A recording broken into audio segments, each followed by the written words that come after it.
O fim da Primeira República marca, portanto, o início de uma dupla transição. Vamos tentar entender isso hoje, então, se é que a gente consegue, né? Então, eu estou aqui tratando sobre o apogeu e crise na Primeira República, ou seja, de 1930, ou melhor, de 1900 a 1930. O livro-texto básico que eu estou utilizando eu já vou mostrar depois que eu fizer, ou ao longo do vídeo, conforme eu for tratando sobre esse tema. O fim da Primeira República marca, portanto, o início de uma dupla transição. Por um lado, a de uma economia primária exportadora baseada no café, então o ciclo do café, né? Com um regime cambial e comercial relativamente livre, para uma economia voltada para dentro, com severos controles sobre as transações externas. Por outro lado, a transição do sistema político, onde a plutocracia paulista tinha papel hegemônico, para algo mais difuso em termos de distribuição regional e social, da apropriação corporativa dos favores do Estado, ampliados em decorrência do fim do laissez-faire nas transações com o resto do mundo. Então, entre crises e não crises, né? O apogeu e também a crise que foi acontecendo nessa primeira república de 1900 a 1930, de uma economia que era aberta ao resto do mundo, principalmente por conta do café, com o tempo foi se tornando, segundo esse autor, para dentro, ou seja, voltada para si mesmo. E foi abrindo mão, né, desta comercialização, dessas transações com o resto do mundo, segundo o autor deste texto aqui, do capítulo 2, inclusive, que é o Winston Fritz, né? Vamos lá, continuando então o texto. As características tão marcantes desta dupla ruptura contribuíram para moldar uma visão exagerada e simplista da influência do complexo cafeeiro na formulação da política econômica da Primeira República, que ainda impregna a historiografia tradicional deste período.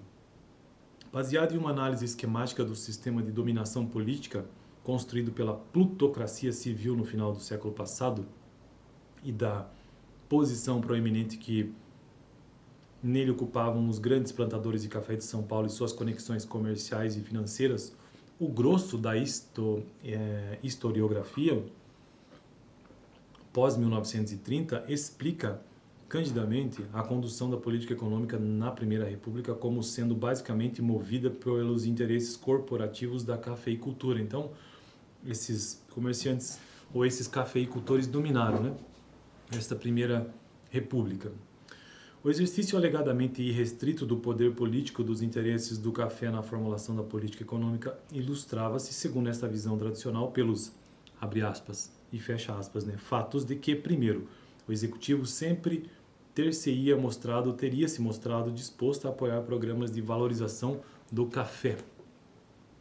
E que, segundo, a depreciação secular experimentada pelos mil-réis entre 1889 e 1930 teria resultado de decisões politicamente motivadas pelo interesse em beneficiar o setor líder dos comerciantes exportadores de café.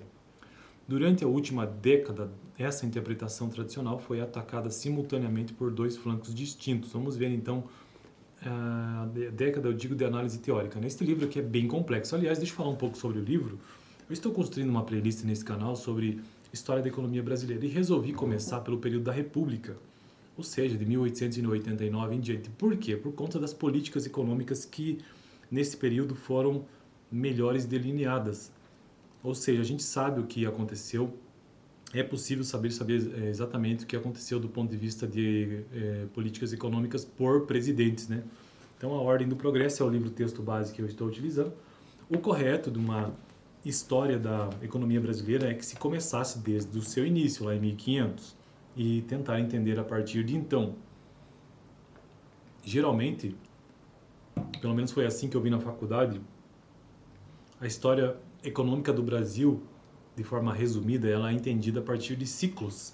Então, ciclo do café, aqui nós estamos vivendo isso, né, nessa Primeira República, ciclo do ouro, ciclo da cana-de-açúcar ou do açúcar, ciclo daquele primeiro início ali da madeira, do pau-brasil, entre outros, que não foi exatamente um ciclo, mas o seu início ali, né? Ciclos regionais, como por exemplo o ciclo do cacau, o ciclo da borracha, entre outros. Geralmente na história econômica do Brasil se faz essa distinção, pelo menos foi assim que a gente viu na faculdade, que eu vi na faculdade, né? Então eu resolvi começar já a partir do ciclo do café, vamos dizer assim, ou então da República, na verdade da República, né? por conta de entender melhor estes políticas econômicas a partir dos presidentes. Eu não acho que tenha sido talvez a melhor ideia por conta do livro, que é bem complexo, né?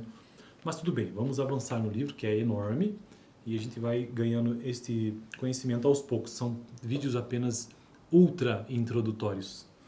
Durante a última década, então, ou seja, década de 70, pelo visto aqui de interpretação teórica, essa interpretação tradicional foi atacada simultaneamente por dois flancos distintos.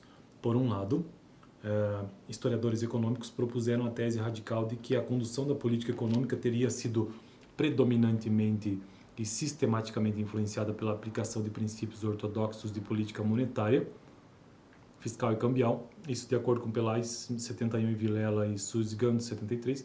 Essa revisão não foi, entretanto, desenvolvida explícita nem deliberadamente como uma crítica à visão recebida sobre a hegemonia absoluta dos interesses da cafeicultura paulista na formulação da política econômica, que esses autores com efeito não rejeitam.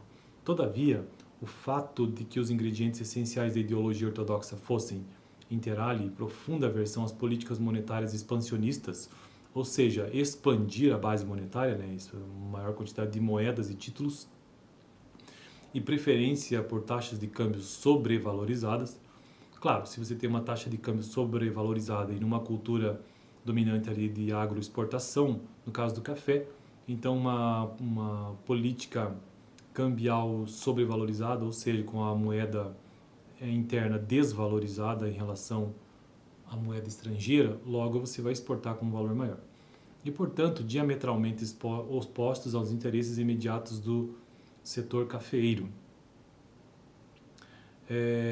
Então, mas aqui, todavia, ele coloca, né, que esta visão teórica coloca que estava acontecendo ao contrário, né, disso. Ou seja, diametralmente opostos aos interesses imediatos do setor cafeeiro, dão a essas contribuições, ainda que implicitamente, um forte sabor revisionista. Então, bom, esse texto basicamente está nos dizendo que estes teóricos aqui colocam que, na verdade, o que estava acontecendo é que taxa de câmbio sobrevalorizada e política monetária expansionista. Isso contradizia o que a própria classe cafeicultora, né, ou setor cafeicultor ou cafeeiro, primava. Por outro lado, a historiografia política qualificou a percepção ingênua do caráter e mesmo da força efetiva da hegemonia paulista implícita na interpretação tradicional, bem como sua visão simplista sobre a natureza do conflito político durante a Primeira República. Uma visão frequentemente baseada na análise superficial das contradições entre os interesses econômico-corporativos do café e os de outros grupos politicamente representados. Entretanto, as afirmativas feitas por essa segunda vertente também revisionista acerca da motivação das políticas econômicas seguidas antes de 1930 diferem pouco daquelas encontradas na literatura tradicional no que diz respeito à influência dos interesses do café no desenho dessas políticas. Deixa eu ver se dá para eu continuar, eu deixo para um vídeo parte 2.